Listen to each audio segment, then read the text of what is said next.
People in the hotel lobby always said the place felt like luxury, warm lights on polished marble, soft jazz curling through the air, and the quiet hum of deals worth millions happening behind every handshake. But on that afternoon, the music seemed to stop for everyone nearby when she said it. "Security, remove him, immediately." The sound echoed, sharp and humiliating. The man she was pointing at didn't flinch. He didn't protest. He simply lowered his hand, still extended in the handshake she refused, and allowed the two uniformed guards to approach. A few guests turned their heads. A few whispered. One or two lifted their phones and secretly hit record. Victoria Hale, the stylish, platinum blonde CEO of Halcyon Tech, didn't even look at the man again. She turned back to her assistant, annoyed and impatient. "If he thinks he can walk up to me without an appointment, he's insane. These nobodies waste my time." Her voice carried farther than she intended.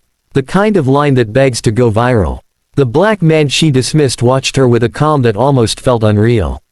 No anger. No embarrassment. Just a quiet, unreadable expression. He straightened his jacket cuffs as the guards escorted him toward the lobby exit.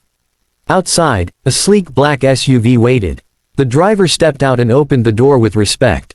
"You okay, sir?" the driver asked. The man gave a small nod, his eyes still fixed on the hotel entrance. "Perfectly," he said. "Tomorrow will be interesting." Back inside, the tension was thick. Victoria's assistant looked mortified. Guests exchanged glances. Some muttered about the scene. Some whispered about race. Others just shook their heads. But Victoria didn't care, or pretended she didn't. Her company was gearing up for the biggest product launch in its history. A revolutionary AI platform that would dominate the market if everything went right. Investors, interviews, partnerships, she had no time for random men approaching her. She spent the rest of the afternoon celebrating early. Drinks with potential partners, confident projections, bright smiles. Everything in her world looked like victory. But she had no idea that the nobody she humiliated was the one person she should never have crossed. And by tomorrow morning, her world would fall apart because of him.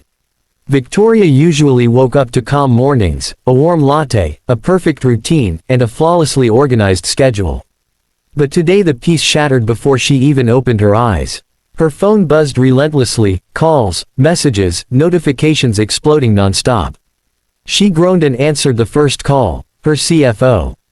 "Victoria, we have a massive problem," he rushed, his voice trembling. She sat up straight. "What kind of problem?" "All 5 of our major investors froze funding overnight."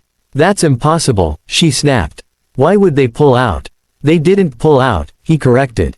"They were told to hold their money until further notice." "Told by who?" There was a shaky pause on the other end. "By the new majority holder of the investment pool." "Who is the majority holder?" she asked. Another pause. A heavier one this time. "His name is Isaiah Cole." Victoria blinked. The name meant nothing to her. "I don't know who that is," she said. Her CFO inhaled sharply as if bracing for an explosion. "The man you had removed from the hotel lobby yesterday." Victoria froze. Her assistant, hearing her side of the call, whispered, "The man you refused to shake hands with." Her stomach sank. Hard. "Isaiah Cole," the CFO continued, "is not just wealthy. He's one of the new silent billionaires in the tech investment sector. No interviews. No social media. But he's been acquiring massive investment pools quietly. And apparently, he now controls the funds we rely on." Her heart pounded in her chest. "Get him on the phone. Now." "He already declined." "What?" "Try again." "We did. He declined all calls. All emails. All meeting requests." Her pulse hammered. "We're launching in 4 days. We need him." "I know," the CFO said quietly. "But right now, he's the only person who can save us." Victoria ended the call, breathing hard. She immediately dialed people who might know him, might have connections, might get her a meeting. Nothing. No one could reach him. No one could sway him. Hours passed. The stock wavered. Employees looked nervous. Her team could sense a storm, even if they didn't know the cause. Around noon, her assistant approached again, holding a tablet like it was a bomb. "You need to see this," she whispered. Victoria grabbed the tablet. On screen was a shaky phone video uploaded 3 hours ago. Already at 380,000 views. She pressed play. There she was, standing tall in the hotel lobby, refusing the handshake of the black man she now knew was a billionaire investor. Security escorting him out. Her voice crystal clear. These nobodies waste my time. People in the comments were furious. Disgusting behavior. Racist CEO refuses to shake a black man's hand. She deserves to lose everything. Boycott Halcyon. Privilege at its finest. The video hit 1 million views before she could even process the first wave of comments. Her hands shook. I'm ruined, she whispered. Her assistant hesitated. He sent a message, an hour ago. Victoria shot up from the chair. What did he say? One line. What line? Her assistant swallowed. He said, I'll see you tomorrow. Victoria couldn't sleep the entire night. She replayed the scene over and over, analyzing every detail, every expression, every word she should never have said. Humiliation flooded her. Fear. Regret. She realized how fast power can flip, how fragile reputation truly is. By morning, her eyes were red, her phone overheated, her company trending for all the wrong reasons. At 8:17 a.m., her assistant rushed into her office. He's here. Victoria's breath hitched. Isaiah. Her assistant nodded. Send him in, she said, straightening her blazer, though her hands trembled. The door opened quietly. Isaiah Cole stepped in, the same calm presence as the day before, but now everything felt different. He wore a dark tailored suit, crisp and understated, the kind that whispered wealth without announcing it. His posture was straight, his expression unreadable. Victoria nearly stumbled toward him. Mr. Cole, I am so incredibly sorry about yesterday. I didn't know who you were. It was a misunderstanding. He lifted a hand, not aggressively, just enough to silence her. The same gesture that froze her the day before. Yesterday, he said calmly, I wasn't important enough for you to treat with basic respect. Today, suddenly, I am. I was stressed, she said quickly. Rushed. That doesn't excuse anything, but I want to apologize sincerely. I made a terrible mistake.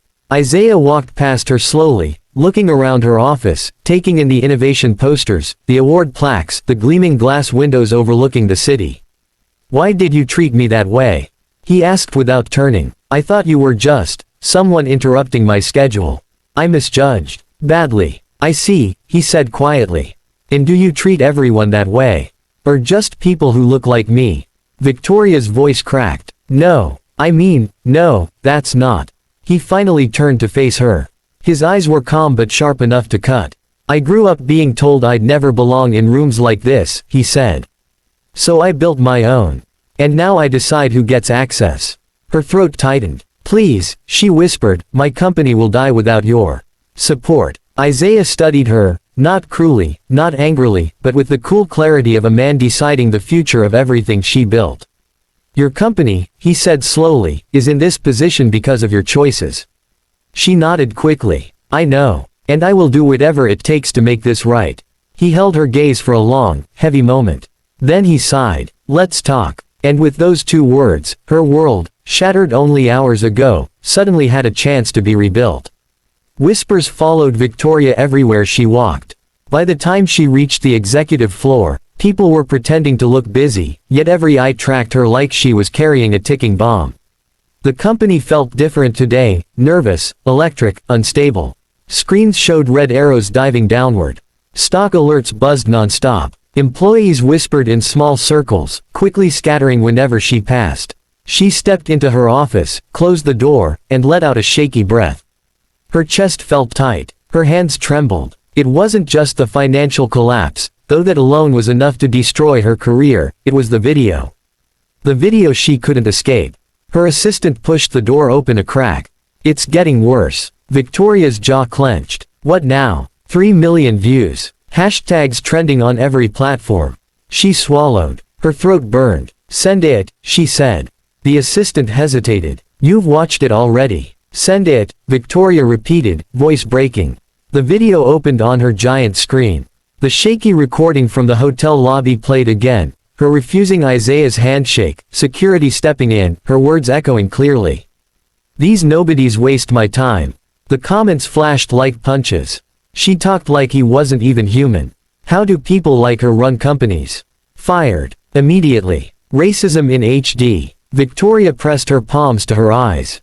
How could I have been so stupid? Her assistant stood quietly. After a long silence, she said, "There's more." Victoria looked up slowly. "More? He sent you a message an hour ago." Victoria's chest tightened. "What did he say?" Her assistant read from her phone. "Just one line, I'll see you tomorrow." Victoria felt the room spin. She didn't sleep that night, not even a minute. She paced until dawn, replaying every second of the lobby scene, thinking of every apology she could possibly offer, imagining every consequence that would follow if he chose to let her company die. The thought that terrified her most wasn't losing the company, it was that she deserved this. Morning came too quickly. Her assistant rushed in, breathless. "He's here." Victoria froze, heart pounding so hard she felt it in her teeth. She smoothed her hair, straightened her blazer, forced herself toward the door. "Send him in." The office door opened without a sound. Isaiah Cole stepped inside with a calm presence that filled the room instantly. No entourage, no lawyers, no theatrics. Just him, confident, controlled, radiating power without saying a word. Victoria nearly stumbled toward him. "Mr. Cole, I'm so sorry about yesterday.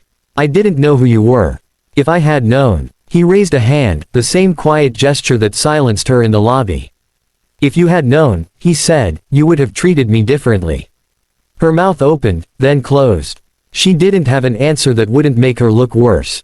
Isaiah stepped farther into her office, observing everything, the polished awards, the framed magazine covers, the giant digital displays tracking Halcyon's market performance, all now dipped in shades of red.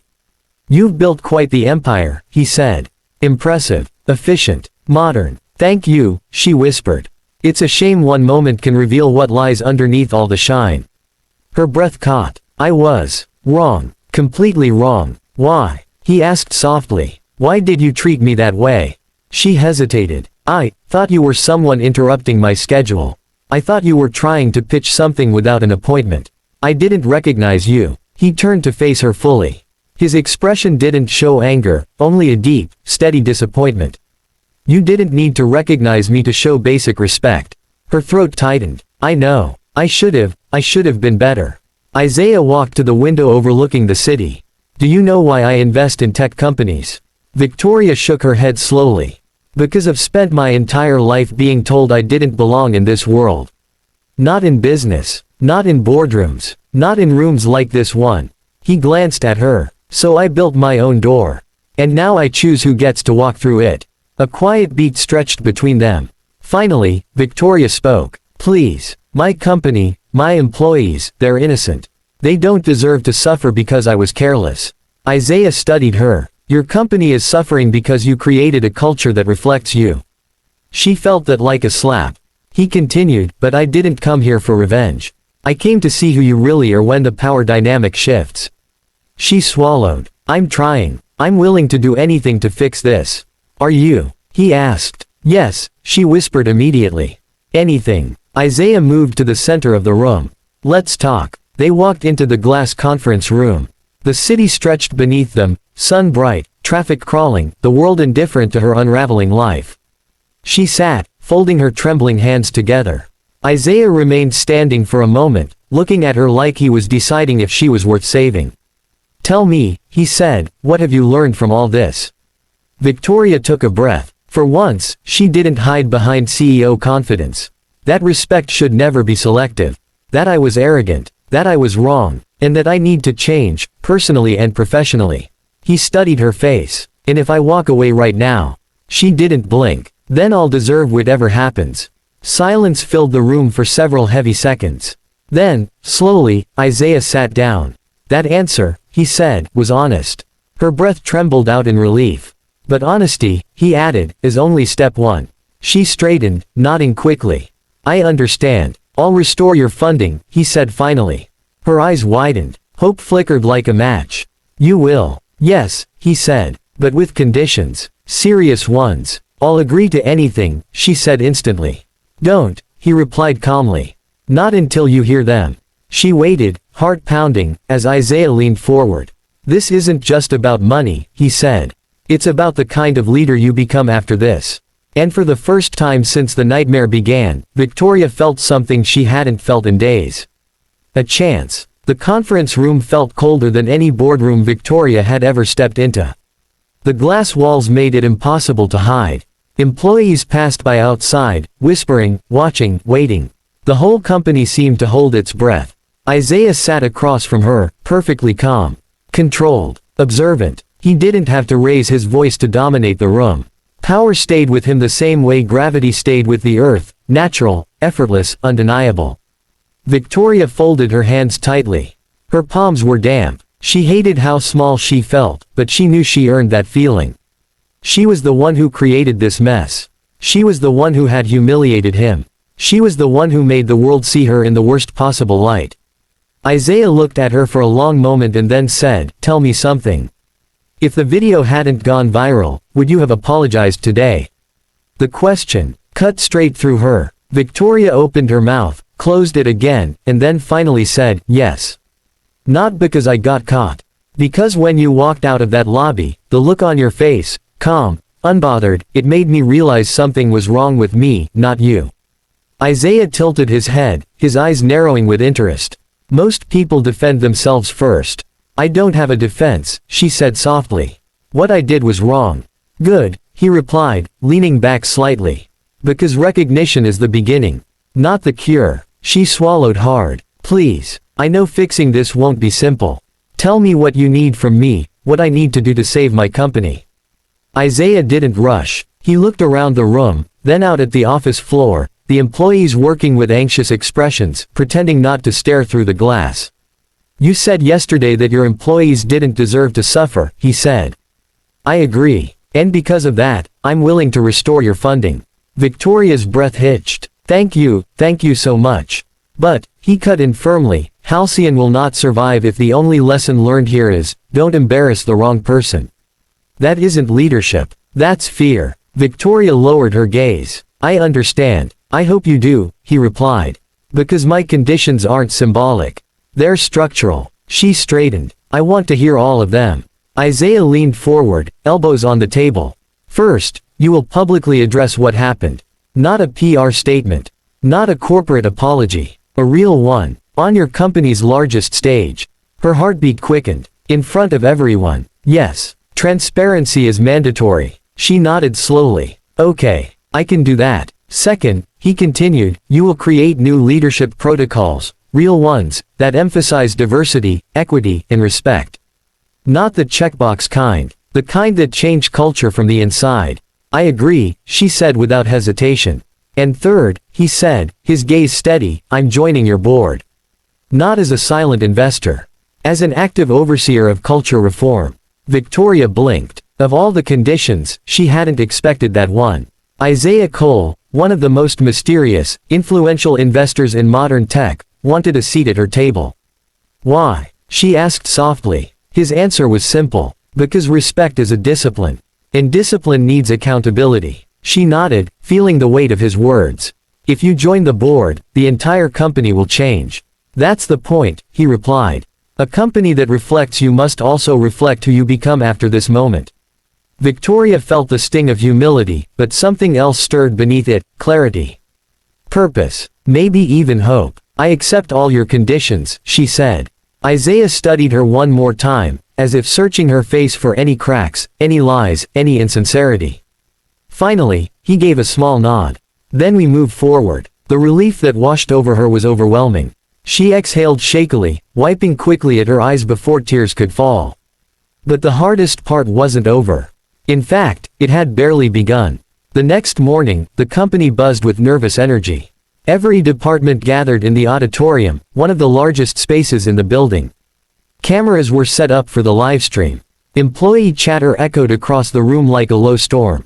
This wasn't a typical meeting. Everyone knew that. The viral video was the only thing anyone talked about anymore.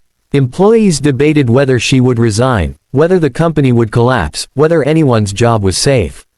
Then the side door opened. Victoria stepped onto the stage with Isaiah beside her. A hush fell instantly. Every pair of eyes locked on them. Isaiah's presence alone was a shock. People had seen the trending articles, mysterious billionaire. Behind investment shakeup identified, but they didn't expect him to stand here. Victoria moved to the podium, her hands trembling. She didn't try to hide her nerves. She didn't wear an overconfident smile. She simply adjusted the mic and took a long breath. "I know why you're all here," she began, her voice quieter than usual. "And I know what many of you are thinking. So let me say this clearly, the video you saw was real. I treated someone with disrespect. Someone who deserved better." The room stayed silent. "I want to say I'm sorry, to him, to all of you, and to everyone who felt hurt watching that moment.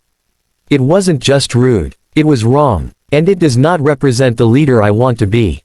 Some employees looked surprised. Some nodded slowly. Others watched Isaiah, wondering what he thought.